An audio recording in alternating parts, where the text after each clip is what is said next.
সুপ্রিয় দর্শক, এই যে দেখতে পাচ্ছেন রাস্তার মাঝে মাছ ধরতেছে। আর দেখেন কি ভয়ানক অবস্থা।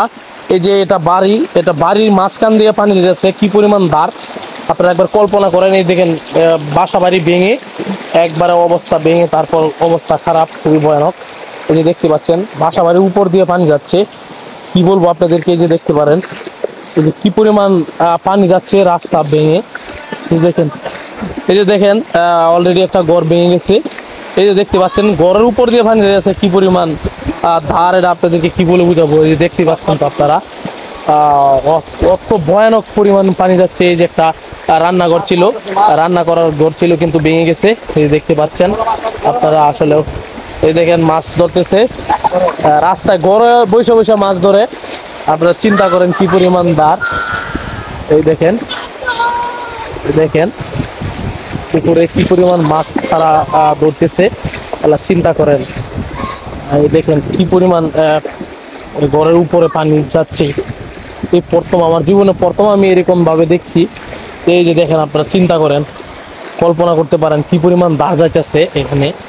আপনারা একবার কল্পনা করেন, দেখেন কি পরিমাণ দেখেন পুকুর।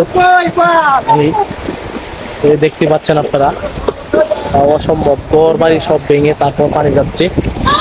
দেখছেন এই দেখেন তার নিয়ে যাইতেছে একবার দেখেন।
সুপ্রিয় দর্শক, এই যে দেখতে পাচ্ছেন কি পরিমাণ পানি। এত পরিমাণ পানি আপনাদেরকে বলে বোঝাতে পারবো না। যেদিকেই তাকাবেন সেদিকে খালি পানি আর পানি, এত পরিমাণ পানি আপনাদেরকে কি বলে বোঝাই। যেদিকেই তাকাবেন বন্যার খালি পানি আর পানি। প্রত্যেকটা বাসা বাড়ি কিন্তু ডুবে গেছে, প্রত্যেকটা পুকুর নালা খাল বিল সব ডুবে গেছে। এত পরিমাণ পানি, রাস্তার উপর দিয়ে পানি যাচ্ছে। আপনারা সব পানির আওয়াজটুকু আপনারা পাচ্ছেন অবশ্যই, আমি দেখতে পাচ্ছেন আপনারা কি পরিমাণ পানি যাচ্ছে। এত পরিমাণ পানি আপনাদেরকে বলে বোঝাতে পারবো না। দেখেন আপনারা কি পরিমাণ পানির ধার, এত পরিমাণ পানির ধার আপনাদেরকে বলে বোঝাতে পারবো না।